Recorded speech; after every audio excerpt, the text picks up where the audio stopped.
Hey y'all, before you get started on this episode, there's been a lot going on in the wrestling community this week that I'm going to be talking about later on in this episode, probably pretty early.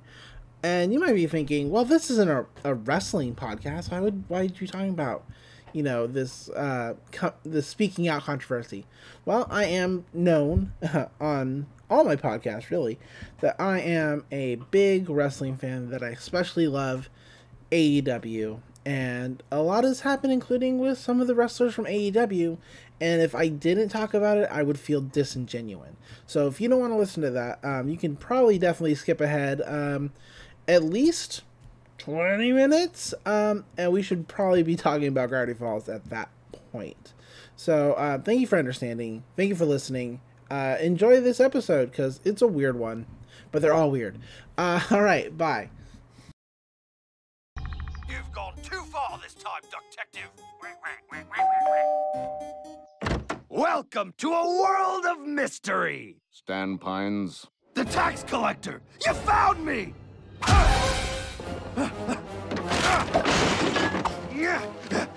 Which one of these is the trap door? Mr. Pines. I'm from the Winning House Coupon Savers Contest. And you are our big winner!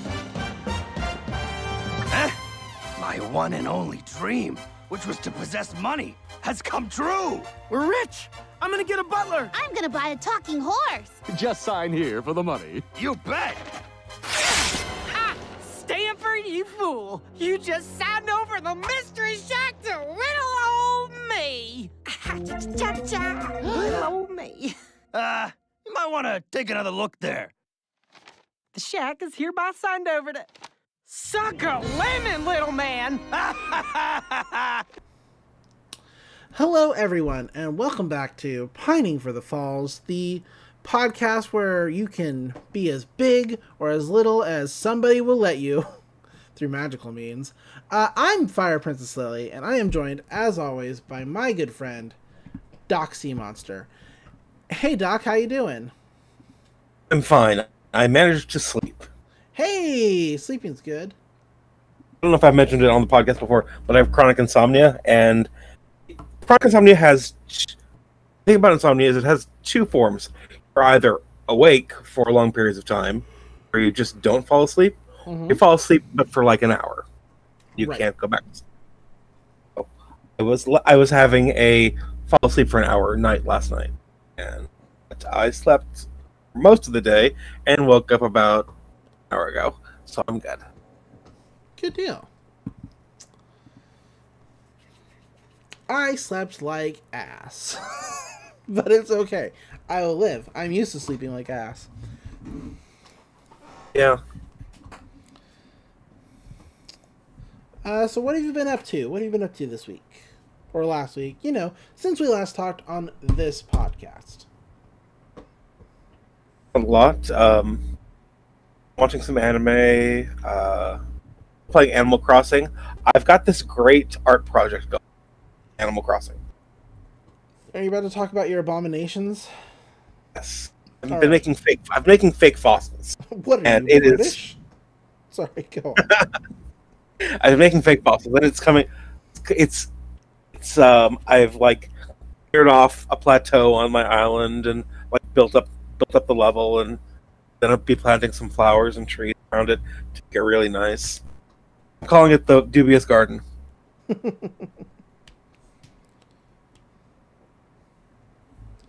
Nice. It's actually been really fun. Well, that's good. It's taken me a while to find something that's easy with Animal Crossing, besides just decorating the island and building and planting trees and stuff. But I think I finally found something that's Yeah. How about you? What have you been up to lately? What have I been up to? Well, I played a lot of Pokemon because the new DLC came out. And that was True. fun. Could have been a little longer, in my opinion. But, I mean, there's a second DLC coming out later this year, so we'll see how long that one is. And I guess, between them, That'll be about as long as I would want a standard DLC to be, but I don't know. We'll see what happens. There's supposed to be a big Pokemon announcement either tomorrow or Wednesday. So When I've got a bit more money, I'll probably get the pass. yeah, Pokemon's great. The last Pokemon announcement I heard was Snap 2. Yeah, a new Snap. New Snap's coming. So excited. It only took, forever. Apparently it's still going to be a rail shooter. Well, yeah, it's still gonna be on rails, which I think is a part of the charm of that game, because it's Pokemon Snap is just supposed to be like a relaxing, ride. It's to Pokemon what Jurassic Park was supposed to be. Yeah. I think if you were outside of your little buggy hunting around trying to get pictures of Pokemon, it'd get real annoying real fast. Yeah. But yeah, I beat the DLC. Well, I mean, I beat the story of the DLC. I'm still trying to hunt down all the lost Diglett. Like, you meet a guy at the Isle of Armor, and he's like, and you find one of his Diglett, and he walks up to you, and he's like, "Oh man, you're so good at finding Diglett. Could you find the rest of my Diglett for me?" And I was thinking, this guy's got like what, 7, 10, maybe 15 Diglett max that I need to find over the Island of Armor, which will be, challenging because it's kind of a big area, but not too bad. He is missing 150 Diglett. Who needs that many Diglett? Who needs that many Diglets? And you get rewards. Are you a Diglett breeder? Do you just Diglets? Is that your job? Must be. But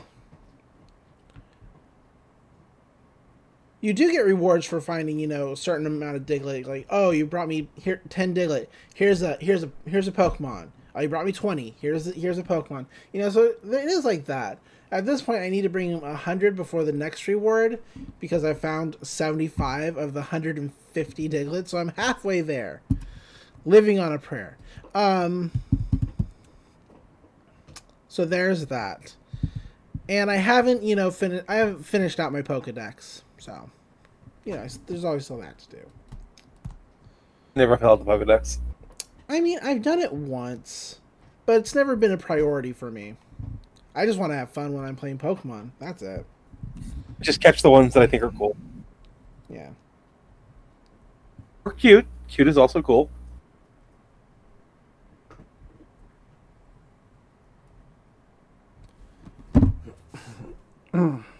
I really did enjoy my copy of Sword. I like Sword. I mean, I understand people's frustrations with it, but I thought it was an interesting title in the series. Personally. I mean, every Pokemon game has its own charm except for X and Y.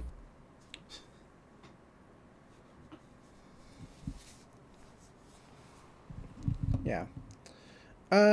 Other than that, I've been watching wrestling implode upon itself this week. So we talked about this yesterday on the Trigger podcast a little bit, or a lot of it. We talked about it. And in the time that we talked about it, in less than 24 hours, more accusations have come to light of other wrestlers. A recording of one of the wrestlers that I really like is of him saying something absolutely irreprehensible. Like, it is disgusting to, I had to, I don't know who listens to this podcast. I don't know if, I don't know. I don't know who needs to hear this, but somewhere between 3 and 10 listeners, and we love them all. Yeah. I don't know who among them needs to hear this, but saying you would sexually assault somebody is not a compliment to their looks.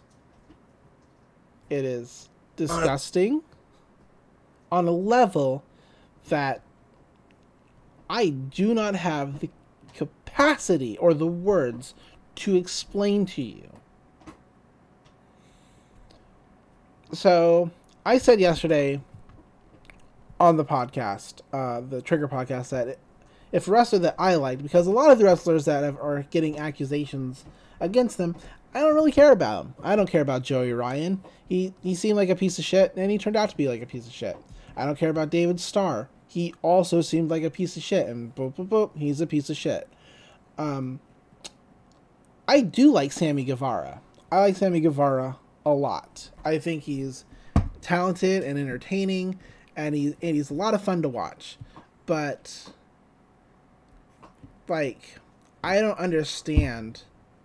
But I said that if a wrestler that I liked, came out, was like accused of something, or like there was evidence of them having done wrong, that I would, come out and condemn that. And so that's what I'm doing, because I stand by my words. So Sammy Guevara, talented younger wrestler. A lot of people say that he's the future of wrestling because he's so talented. He's been compared to Eddie Guerrero a lot, which is a big deal. That's a big deal. But in 2016, he was on a podcast, a wrestling podcast that is ran by actual terrible, like, human beings. Like, I don't know if they've ever hurt anybody. They just say, like, a bunch of, like, terrible fucking shit. And so I don't know if it was the environment in which Sammy was in, or where he felt like he had to, like, speak like that, or if it's just, like, something that Sammy, like, a regular way that Sammy talked back in 2016. But he is on tape, and it was released by the person who runs the podcast, too. So they're just looking for, like, whatever fame they can get out of that. Whatever. I don't care about that. But they release it, and it's of Sammy saying that, instead of just calling Sasha Banks hot like a normal person would, like, that's what I would say about Sasha, is that she's hot. She's really good looking, Yeah, I admire her for her looks, and she seems like a decent person anyway. Instead of saying anything like that, Sammy said that he wanted to, he saw her and he wanted to sexually assault her. He didn't use the word sexually assault. He used the other word, and it's jarring. Now, Sammy has since apologized, and he is suspended without pay because he's with AEW, and he has to undergo sensitivity training, and his employment will be reevaluated upon completing that sensitivity training. I don't think he's going to get fired.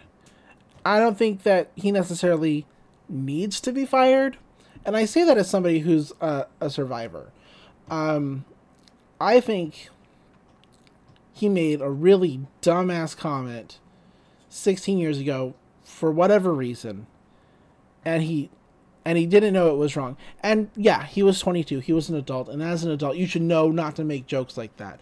But here's the thing. We live in a society where people do not know to not make jokes like that, where people think that it is absolutely fine. And so he grew up in Texas. He's a Houston native. I do not doubt that he was raised in a culture where that kind of a joke was seen as okay, as somebody who grew up in Texas. So if he learns from this, if he becomes, a better person, because I couldn't see him making that kind of joke today, like, based on, like, just his vlogs and who he is, to this day. I couldn't see him making that kind of comment,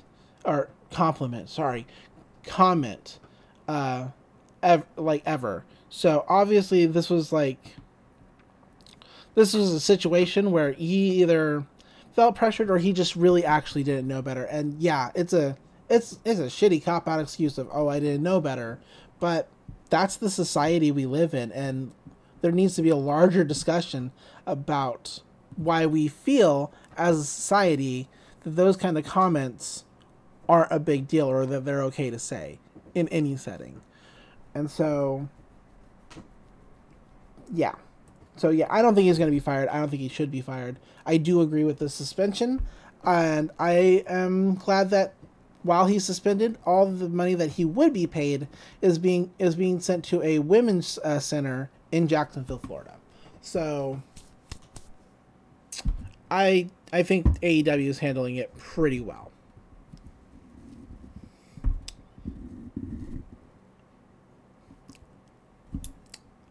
Any thoughts or opinions, Doc? Or are you just going to let me go?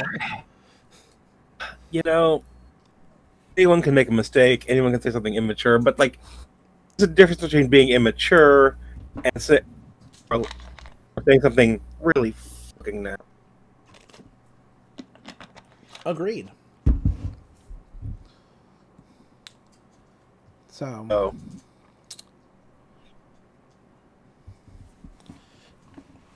But yeah, I think his suspension is well warranted. Yeah, that's the least they can do. Yeah. I mean, they're suspending him, no pay, and they're giving his money away to a women's center. I think they're doing a pretty good job. It's way more than WWE would do. Now, WWE did actually fire somebody over allegations, so I mean, I don't want to say that they wouldn't do anything, but there's another wrestler that has allegations that's still working for them right now, so, you know, that glass is half empty. But other than that, the week has been okay. It's just one thing that I really, really love and appreciate is kind of imploding upon itself and is kind of the focus. The world's ending in 2020, and it's just like the hits keep coming. Yeah.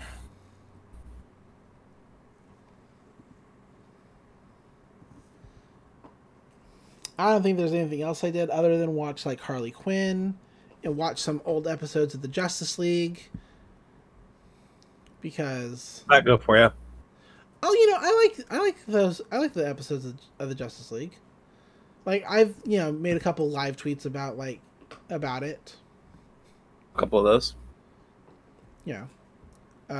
I don't like that for some reason they said that Alfred was never a soldier, because that's not true. Ever. In any Different canon. continuity. But he's been a soldier so much. He's worked for every branch of the British military. He just... Anyway. Oh, and I watched more episodes of Rise of the TMNT, which, if you're not watching that, you are missing out. That animation is so smooth. I don't know if they're animating on ones or twos or whatever they're animating on, but they are really putting their all into, like, the Sakuga of the show. Like, it's beautiful. And just so fun, and just so smooth. It's clean as crap. Yeah. Oh, I tried playing Final Fantasy VII, the remake, and my PlayStation. My PlayStation 4 is broken. So. Did the game bricked it? So, I think my system is overheating, is what's going on, and I don't know how to fix that other than to get it fixed. Because what it will do is it'll play the game for like 30-ish minutes, and then it'll start blinking between the game and a black screen. But the game will continue to play, but it just keeps going to a black screen.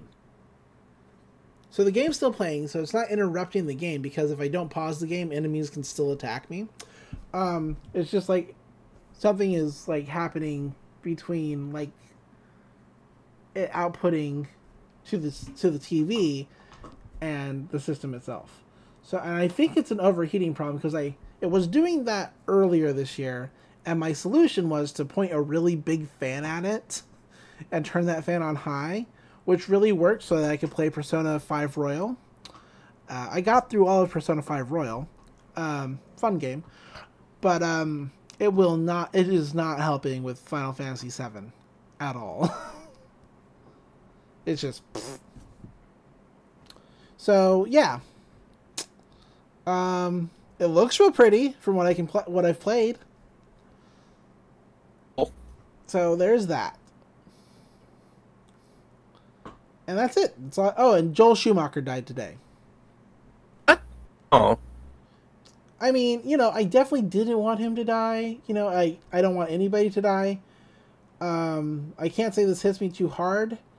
I mean, he did make some of those earlier Batman movies, but he's also responsible for the Batman credit card, which I realize that the nostalgia critic fucking sucks, but he has a point about that fucking Batman credit card. I hate it. I hate that so much. But Joel Schumacher made a lot of movies. A lot of them were good. And so, you know.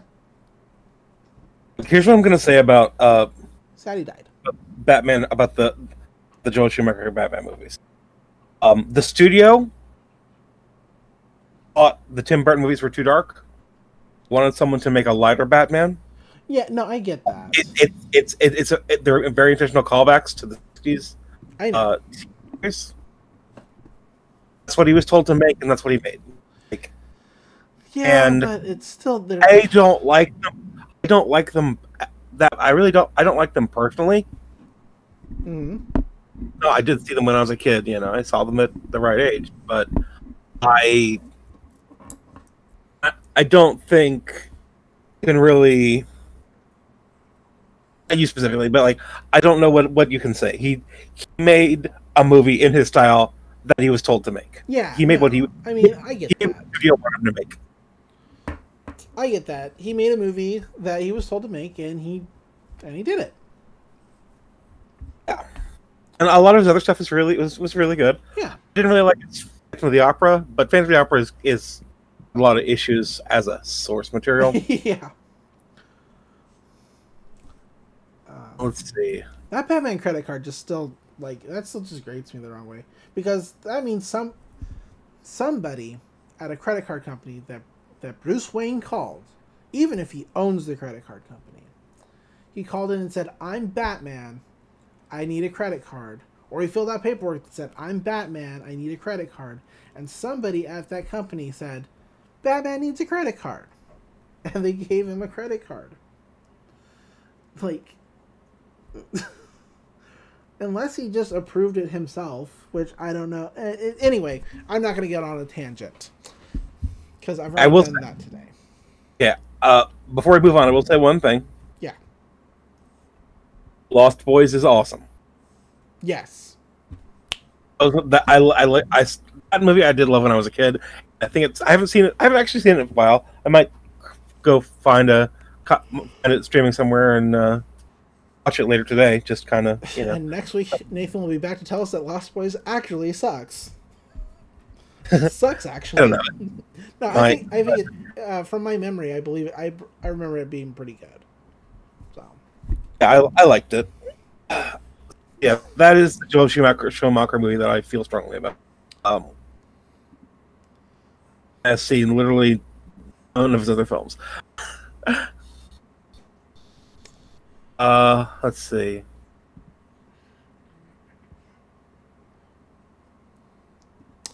So, you want to talk about Gravity Falls, or? Love to. All right.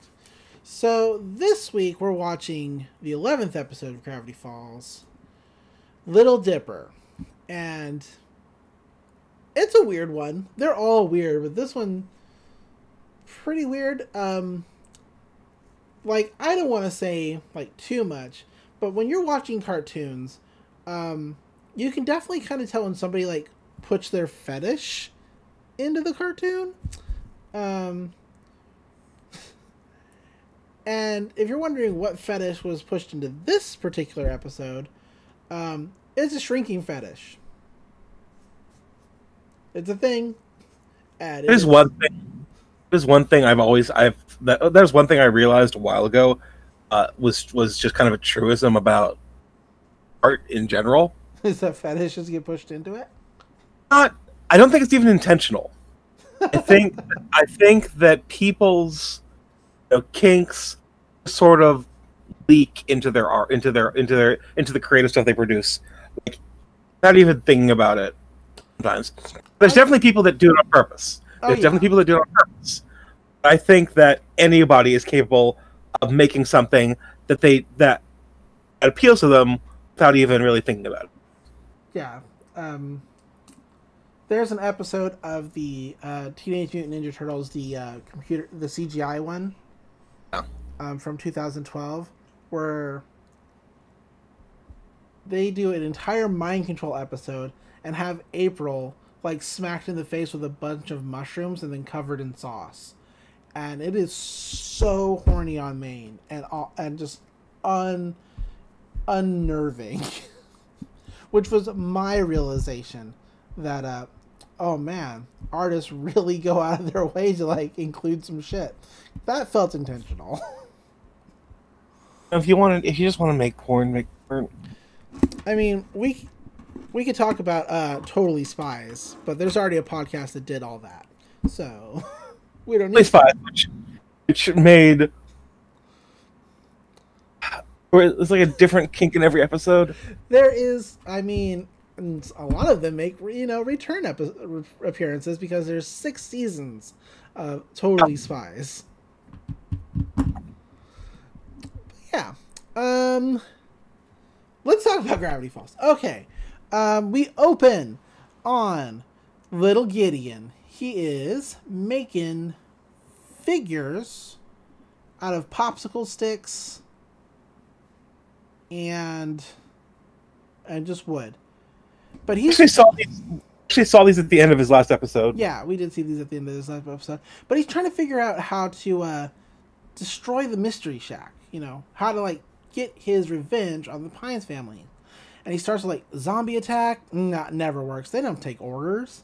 Blood rain. Ugh, you mess up my suit. No, thank you. But he's looking through his number 2 journal. Stan has the first journal, Dipper has the third, and Gideon has the second. But he's like, demon caterpillars? That's dumb. There has to be a perfect way to, take my revenge on the Pines family.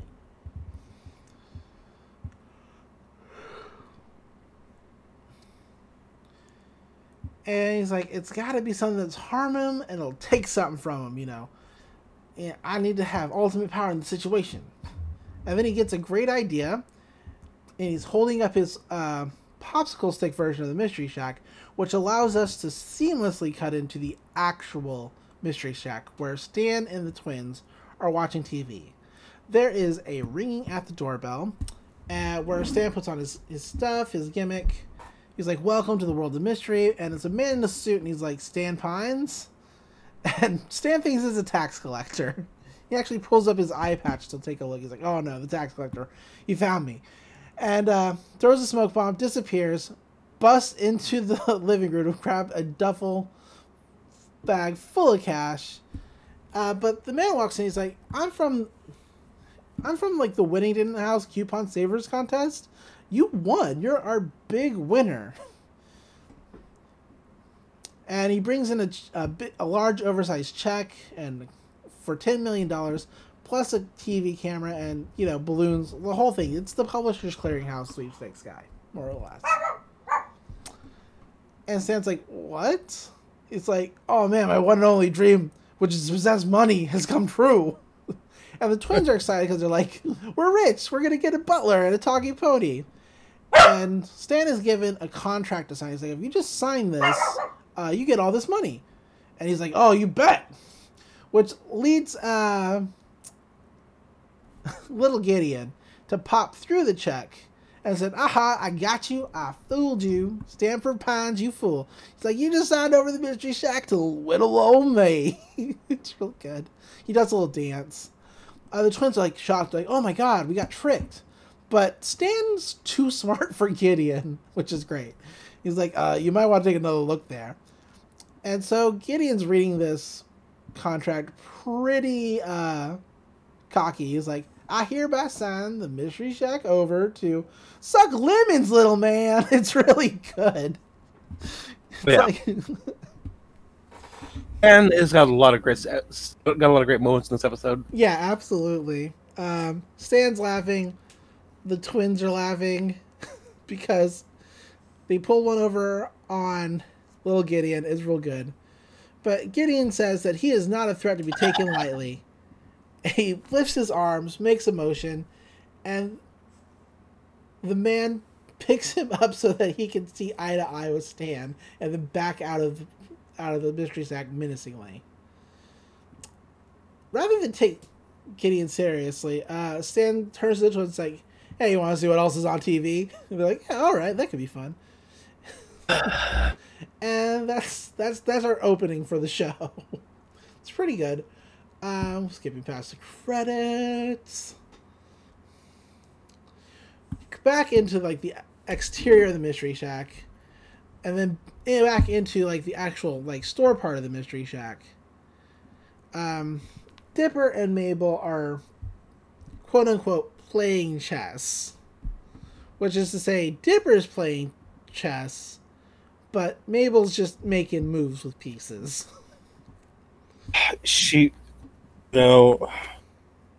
Things started out fine, but then she started drinking, and then Yeah, I mean, you know, she got to the Mabel juice. the maple juice. But she picks up a pawn and she moves it, and Dipper's like, look, because she calls it like, I pick up this little guy and move it to space 9. And he's like, that's a pawn and that's not your color. Stop stealing the tiny horses. And she's got him in like her sweater pouch, and she's like, they like it better in here. It's pretty good. She makes horse noises for them to say that, yes, they like it better in here. Dipper knocks over a king and says, checkmate. And we cuts to him writing down a tally mark for his wins, which he has a lot of wins over Mabel in chess, because of course he does. She doesn't play it right. And he might not even be playing to the rules because she doesn't know any better. But he's got... I was going to count them for you, but his hand's blocking some of them. He's got like 70-ish, 75 wins over Mabel in chess. How long has he been tracking that? Huh? Why is he even tracking that? How long has he been tracking that? Oh, who knows? I don't think it's all in one day. I don't think Mabel has the attention span to do that much chess in one day. Zeus asks Mabel to get him a brain in a jar that's on a shelf, and Dipper's like, hey, you know, I could do it. And Zeus is like, yeah, sure, but Mabel's taller. And Dipper's like, what? No, she's not. We're the same height. We've always been the same height. And Zeus is like, you better check again. And so he measures the twins after putting them back to back, and yeah, Mabel is exactly 1 millimeter taller than Dipper, which is, you know, nothing. But Mabel's like, don't you see what's happening now, Dipper? It's just 1 millimeter now, but I'm evolving into the super twin, the bigger, stronger alpha twin. And of course Zeus like plays into this because it's Zeus. And Dipper's like, come on, nobody even uses millimeters. It only makes you taller in like Canada. To which Mabel replies, you know, I've always wanted a little brother. Who knew I already had one? That's pretty good. Stan walks in. He's just woken up. He's like, I was awoken by the sound of mockery. Where is it? Show me the object of ridicule. Because Stan's the best character. Mabel's like, I'm taller than Dipper. And he's like, by 1 millimeter. He's like, and Stan's like, hey, don't get short with your sister. It's really good. To which Mabel just compounds it by saying, Grunkle Stan, don't think so little of him. And everybody has a great laugh, to which Zeus, who actually looks like he's, you know, doesn't mean to say what he's about to say, but he's like, dude, maybe you should lay off him a tiny bit. Which causes, of course, Grunkle Stan and Mabel to laugh even further. And Zeus is like, no, I didn't mean it like that. Which leads to one of my favorite jokes in the entire series. I even did a TikTok using like this particular sound, this particular joke. Mabel says, don't worry, Dipper will forget. He's got a 1, 3, 2, 1, which leads to her and Sam both say short-term memory, and then they laugh. I love that line. They both high five, to which Stan goes, "Oh, that's ah," and Mabel says, "I high five hard." It's really good. We cut to Dipper in the attic going, I'm not sure, I'll show them. He jumps up to get the journal, which, how did he get it up there if he can't pull it back down? That actually bothered me too. It bothers me. But he's looking for something in the journal, to, like, maybe I can get just like a little bigger, a little taller. And he's reading through the journal. He's like, legends of giant squirrels and tiny buffalo have led me to believe that there are height-altering properties hidden deep within the forest.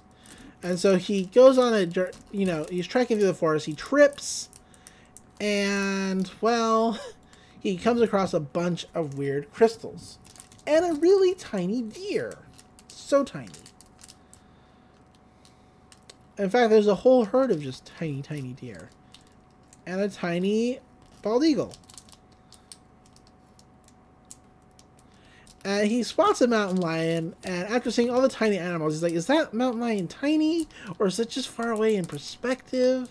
Like, because he's not sure. He's like, perspective, as it charges at him.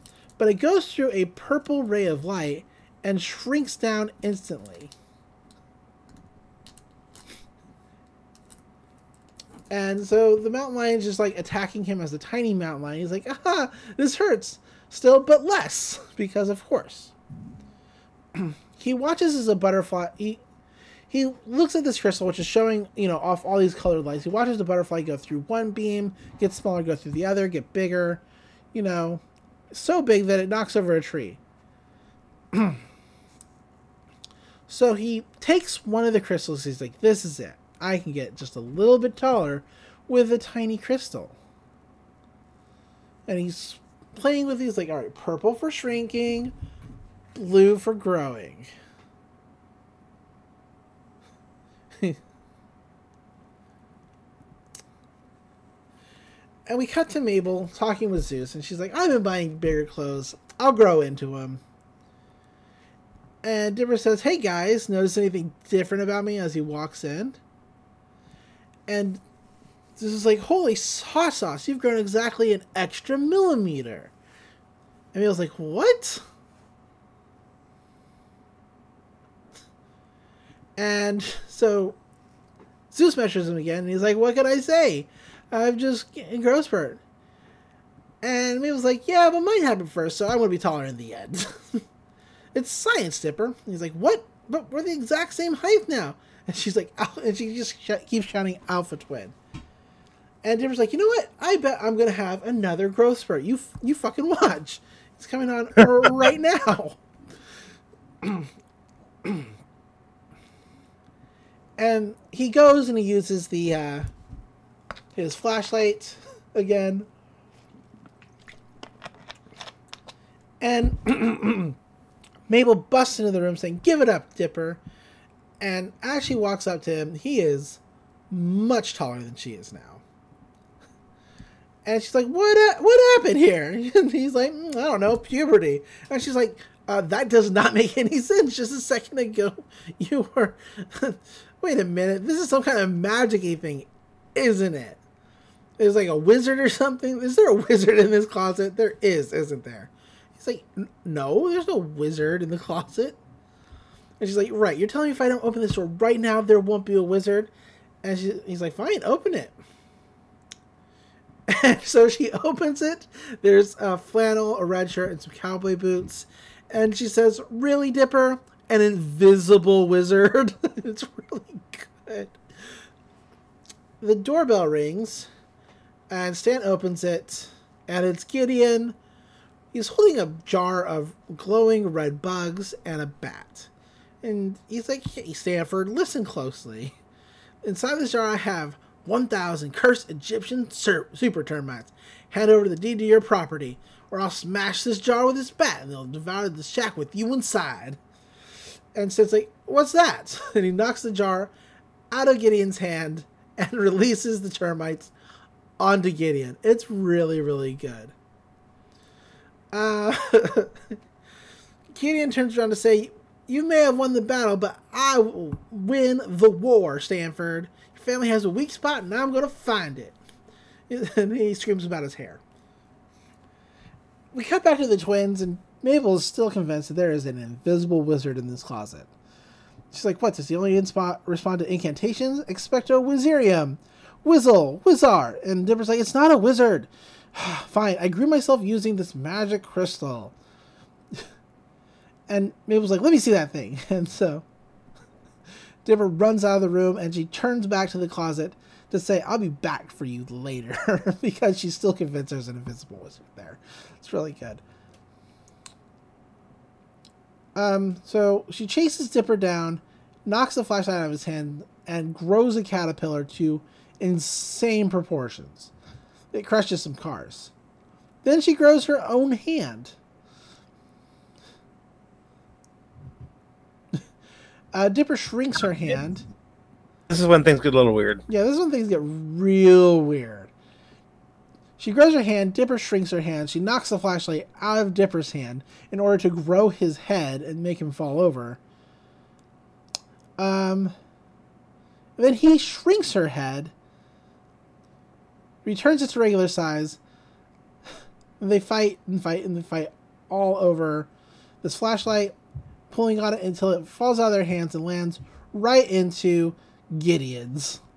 And he's like, "Oh my, what the laughable manner of doohickery is this?" Because he's super southern for some reason. And Mabel's like, "Oh no, maybe he didn't see us use it? Maybe he doesn't know it's a magic flashlight that can grow and shrink things?" Of course, she's standing right next to him as she says that, which causes him to start using it. He's like, oh yeah, this is great. And he shrinks the twins immediately. And starts laughing. Good thing he has that jar, because he's about to catch him. And we cut to commercial. We cut back to Gleeful Auto Sales, which is Bud Gleeful's used car lot. And he's trying to sell a car to a bunch of people. He's like, "Friends, I wish I was a highway so I could have the honor of being rode upon by automobiles as fine as this one's right here." And he tats a station wagon, which leads a hubcap to fall off and a possum to pop out of the engine. And he's like, "Engine possum, no extra charge." I mean, free possum. Free possum. Old Man McGucket comes out. He hands Gleeful a bunch of money. He's like, "I want that their car." And everybody starts like throwing money around. Gideon walks through. Go ahead. How much money does he actually have? I have like, no idea. Seems to always have money, Yeah, right? despite like living in a junkyard. He lives in a owns that junkyard. He owns that junkyard. Maybe. Gideon walks by, and Bud's like, "Son, what you got there in that jar?" And Gideon's like, "That's my little secret." It's.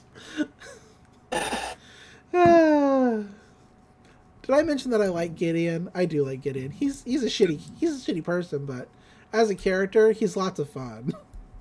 And all the people watching go like, "Oh."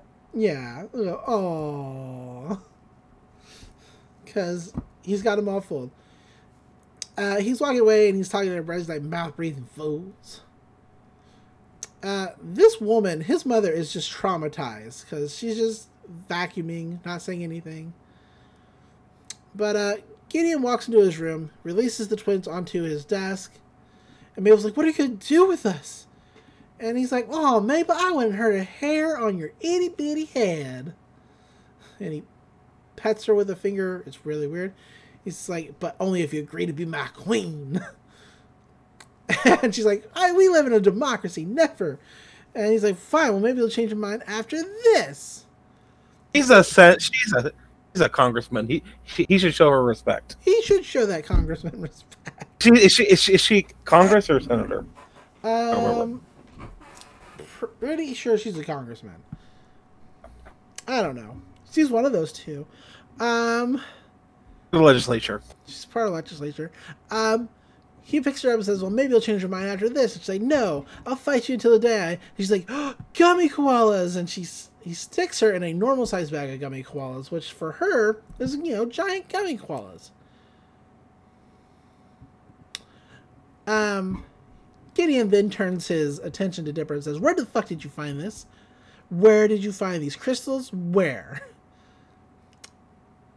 He's like, did somebody tell you about them? Did you read it somewhere?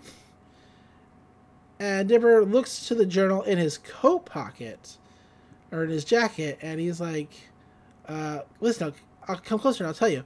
And he hits an air horn that is just sitting there on the desk. It's pretty good. Gideon rightfully gets pissed, starts like throwing a tantrum. He's like, I can squash you right now. And he's like, but I can use you. I can use you.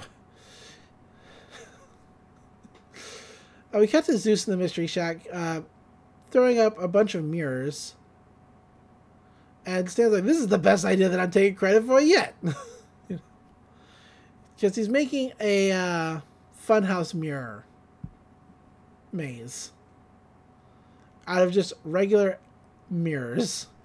A phone rings. Zeus comes over, puts on Grunkle Stan's hat. And he's like, one day, because he wants to be Mr. Mystery. Which, excellent foreshadowing. Yes. But Stan walks over to the phone because it's ringing. And it's Gideon on the phone. He's like, Stanford Pine, I have your niece and nephew, so you better listen very closely.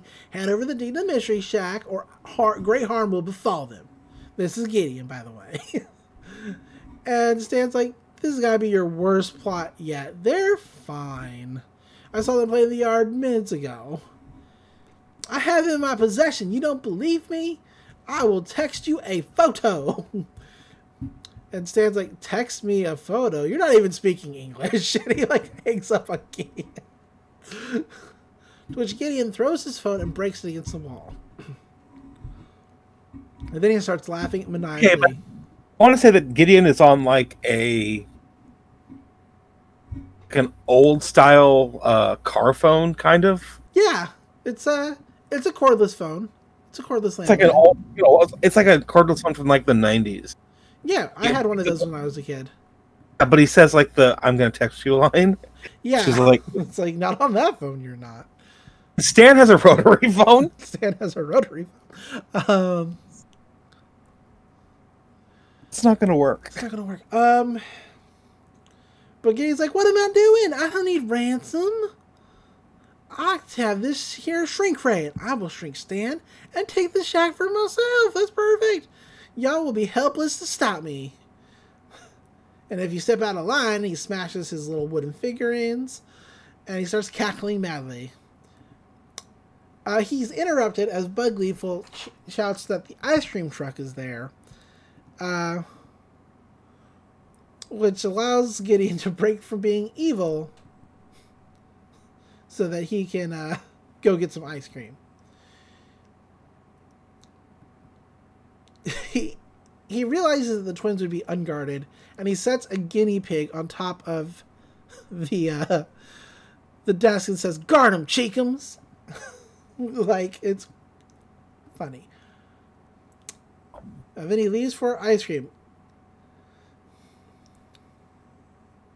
This guinea pig does nothing, even as Dipper jabs him with a Q-tip. And it just stands there. It's so adorable. But Dipper runs over to Mabel, who's still stuck in the gummy koalas. And Dipper's like, we have to get out of here. We have to save Stan. And she's like, I know. And so she puts the gummy koala head in her pouch. And Dipper's like, okay, what do we do? Gideon's got magic and like zillions of inches on us. He's like, on the bright side, at least we're finally the same height again.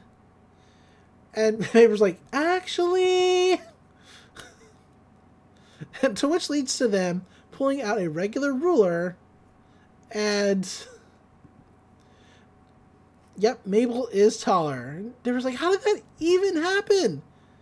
She's like, I guess it's another mystery that will never fall. He's like, right, another reason we gotta get that flashlight back. So they're trying to figure out a way to get down. Mabel tries to ride Cheekums to freedom. Does not go. It's like, oh, you're just a big old dummy dumb. Which is pretty good. The twins grossly take hair from Gideon's hairbrush, tie it together to a rope, and rappel down the desk. Or maybe it's a dresser, whatever. We cut to Gideon and Bud eating ice cream. Gideon is eating ice cream like a little pig, including snorting, and he demands to be cleaned by his father. And she's like, he's like, Father, could you drive little old me to the mystery shack? And Bud's like, oh, I'd love to, Sugar Pie, but I have a heck of a lot of cars to sail, I do. And then he tickles Gideon too long, leading him to scream, throw ice cream, whole thing. And he's like, never tickle me. What have I told you? What have I... Look at me. What have I told you? And Bud's like, tickling's no laughing matter. It's really good. You can definitely tell who runs the family. And it's not Bud or his wife. At all. At all. And Bud's like, do you still need a ride? And he's like, I'll just take the bus. And he tips over an end table. And it breaks. Bud sits down and kind of just like, oh, what a perfect little angel. And this woman, his mother, just says, just keep vacuuming. Just keep vacuuming. Because she is traumatized. It's bad. Dipper and Mabel run out of the house through the doggy door and try to figure out a way to catch up with Gideon. He's like, they're looking for Gideon, and Dipper's like, we need to find a way, we need to get up higher. And Mabel's like, yeah, especially you since you're so short. And so they climb up to the top of a car sales balloon, and they find Gideon sitting waiting for the bus. He's sitting next to Lazy Susan, who's like, oh, what a cute little thing you are. What little cute thing are you off to, you little cutie face? And he responds with, I'm going to annihilate my arch enemy's entire family. It's just like, oh, okay. Yay! It's really good. Dipper's like, he's headed off to Grunkle Stan. Mabel spots she's like, come on, flying discount dollar, can't you fly us back to the mystery shack? And Dipper's like, well, maybe it can. And then he cuts the balloon and it flies away, which Bud sees, and he's like, oh no, buy sky high prices. So they're trying to ride this balloon to freedom, and they're working the wings so that they miss power lines and can like keep up with the bus, you know, all that stuff. It's pretty good. They do get to the mystery shack first, landing on top of the totem pole as the bus pulls up, and they get bothered by a woodpecker. Mabel notices the line between the totem pole and the mystery shack and has a plan. She then throws the gummy bear head into Gideon's hair, and he's like, ow! And it's like, oh, dang it, it's one of those infernal gummy koalas. Got into my perfect hair. And so he's trying to, like, you know, fix it. He's like, I can't defeat Stan looking like this. And so he goes to working on his hair, leading the twins to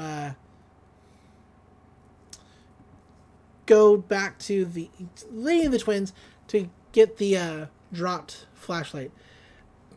Dipper's like, wait a minute, you're going to grow us back to this equal height, right? We're going to be the same height? And she's like, Dipper, it does not matter right now. He's like, well, if it doesn't matter, then why don't you just do it? She's like, why are you acting so weird about this? Can't you just accept that I'm a little bit taller than you? He's like, oh, I'm acting weird? You're the one who keeps calling me names and stuff. He's like, oh yeah, you mean like little? She's like, don't say it. And which leads to Gideon saying, Little Dipper. And they get caught again. And he's like, I dare say you would have defeated me if it hadn't been for your sibling bickering. And they, of course, look, distraught. He's like, the shack is mine, Stanford Pines, as he busts in and starts hitting things with the shrink ray. He, of course, hits somebody with it, and the hat, we always sees the hat fall to the floor before we cut to commercial again. And as he lifts the hat, it is, of course, Zeus, who has been wearing the hat. He's like, something's definitely different here. All three of them get thrown into a jar and shook about. And he's like, tell me where Stan is. And Zeus is like, you'll never find Stan. On the second door down to the hall to the left. It's like, oh, wait, why did I say that? He's like, I'm coming for you, Stanford. And he walks through the mystery shack. In Gideon's pocket, the trio is trying to break free of this glass jar, which leads to Zeus panicking, going, oh, I guess I kind of Zeus that one up, didn't I? And they're like, it's not your fault, Zeus. I'm the guy who put together that shrinking device. You just kept teasing me, Mabel. And it was like all day, what was it about? And she throws the win-loss record from their chess matches at Dipper. And she's like, I guess it's just like you're better at me than everything, and I finally had just one thing on you. And that's all I really wanted. And we go through this thing as we find out the Dipper has beaten Mabel in a lot of stuff. From chess to marbles, croquet, the whole thing.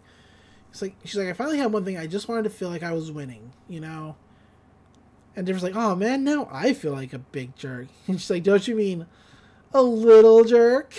And then they both laugh because Dipper's like, okay, I get it.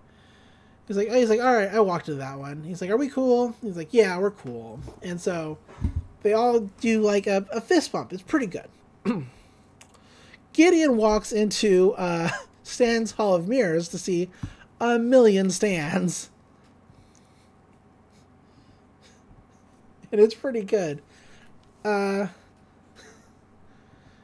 like, hi. I'm sorry, what? Many stands, too many. Yeah, too many stands. Too many stands. He's like, hi, Gideon. I've been looking for somebody to try out my new mirror maze. And then again, you're an idiot, so that's the end of the sentence. And so Gideon runs around and is like, you come back here. As he's trying to find Stan, of course, throughout the maze. In the pocket, in the jar, the trio have climbed on top of one another to lift the lid off the jar. And now they're climbing Gideon to get to the other pocket to get the flashlight. Mabel gets distracted because Gideon's hair is just so shiny. And Dipper's like, do not look directly into it. Zeus goes into one of Gideon's fat folds and starts making a fat angel. Which is also pretty good.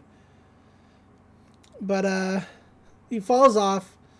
Because it makes Gideon, all itchy, and he slaps the back of his neck. But he falls into the carpet and finds a corn chip, a big corn chip, and he starts eating. So Zeus is happy. The twins continue to work their way around on Gideon as Gideon continues through the mirror maze. He blasts the shrinking ray, and it continues to bounce off mirrors until it hits the head of a moose. Gideon then breaks a mirror, and this is in reference to Enter the Dragon, that Bruce Lee movie. Because there was a big mirror maze scene in which Bruce started breaking mirrors, if I'm not mistaken. So that's what Gideon starts doing. He starts breaking mirrors because if they can't reflect, he can eventually find the real Stanford Pines. And Stan pops out. He's like, you little troll. These mirrors cost me $500 each, and you'll be paid for all of them. And Gideon says, au contraire, it'll be you who pays. The twins say, Grunkle Stan's doomed. Well, Mabel says Grunkle Stan is doomed. And Deborah says, nope. Sorry. Grunkle Stan's doomed. Not completely doomed. To his armpits. because they saw, Bud tickle Gideon earlier, and that's the plan. They start climbing down to his armpit. Stan's like, what is that thing? As Gideon points his flashlight at him, and Gideon's like, finally, after all these years, after every humiliation of your business, your family, everything will be mine. You have no one to protect you now. Prepare for the round of Gideon glee, and he starts laughing because the twins have started tickling. And Stan is just like, I don't even know how I'm supposed to respond to this. But they're tickling, and they're tickling Gideon. He's like, no, stop. And Stan is now feeling sorry for Gideon. He's like, look, kid, I think this rivalry thing is getting to you. I understand. I mean, I'm a formidable foe. What can I say? And Gideon's like, no. He's like, come on, you'll get me one of these days. Maybe run your evil plan with some friends next time. Workshop it, but get your issues in order here, there. And so he starts rolling Gideon towards the door with his foot. It's really good. Gideon, of course, is just laughing the whole way.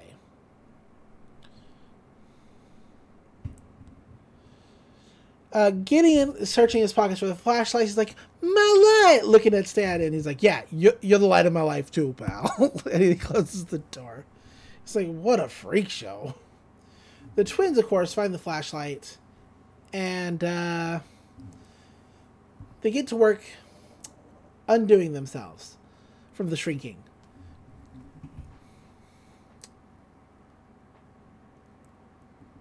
And Mabel's like, hey, let me keep my extra millimeter.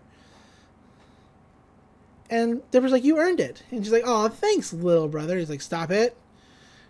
And she's like, I guess I should destroy this thing so it doesn't fall into the wrong hands and junk. And he's like, yeah, it seems like the smart thing to do. And so they destroy the crystal, which leads to Zeus calling out, like, hey, there you are, dudes are. And he's still tiny. I've been trying to get your attention. And the crystals spell out, help Zeus. It's really good.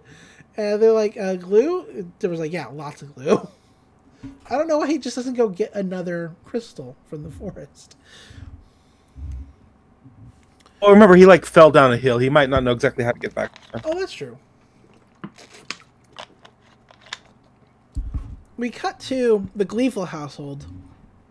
And Bud's like, oh, son, don't you mind that Stanford Pines? You'll get your revenge one of these days. And Gideon's tipping over furniture. He's like, it's not about revenge. I want the shack. The physical building. And Bud's like, but why? It's like, it holds secrets you couldn't possibly imagine.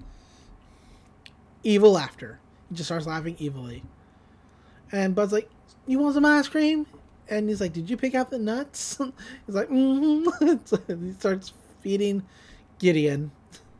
Gideon is now laughing in between spoonfuls of ice cream. It's pretty good.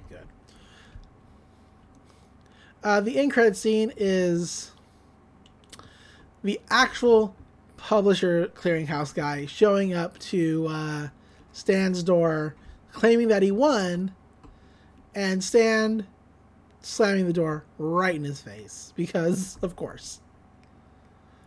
He's like, I guess we'll just have to give our prize to the runner-up. Fiddleford McGucket?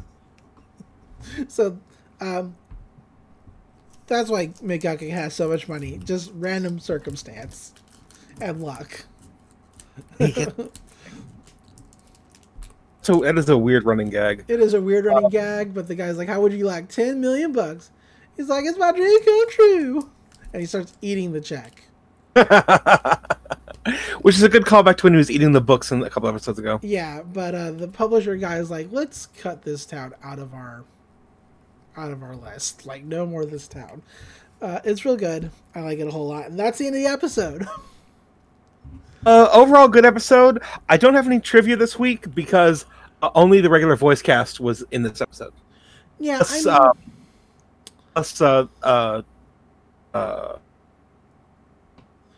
Root. The only The only bit of trivia I had was the Bruce Lee thing, which is not even listed on the wiki. So nice, go me. The only guest is Stephen Root, of Bud Weevil. Let's see. A good episode overall. I don't think anything in this episode really comes back. I don't think so. Just a nice kind of like a fun. Well, I don't want to say filler because it's not like filler. It's just kind of just a fun one-off episode. Yeah.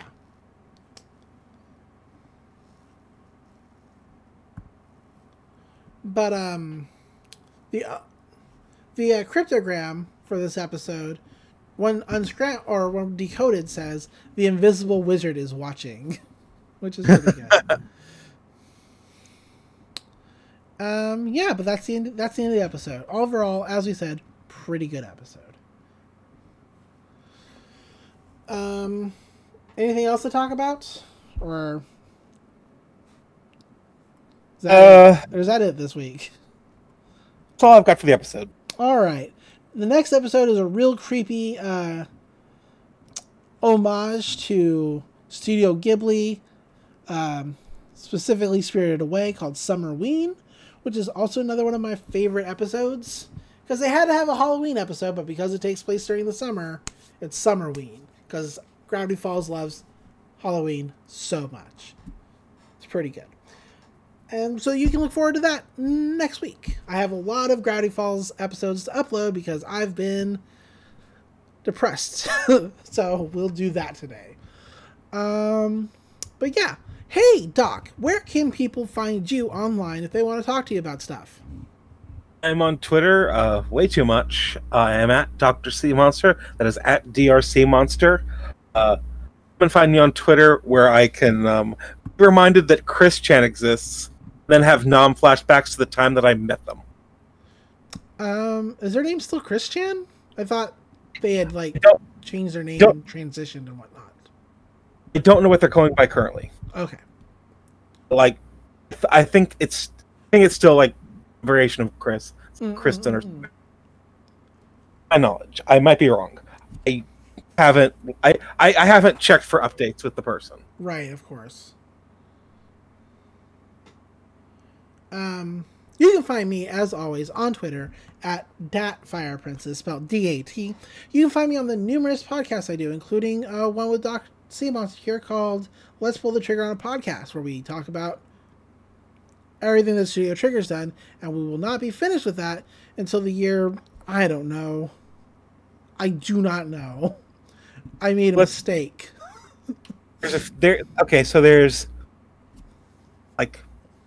like 2 more movies, a few short series, like 3 long series. We'll probably be done in a couple years. If they don't keep making stuff. Sure. We'll see. But yeah, that's all from us. So, until next time, remember. Illusion, Illusion, the universe is a hologram. Bye, Gold. Bye! Bye! Mr. Pines, I'm from the Winning House Coupon Savers Contest, and you are our big winner! I guess we'll have to give the prize to our runner-up winner. Fiddleford H. McGucket. How would you like $10 million? It's my dream come true! Cross this town off our list.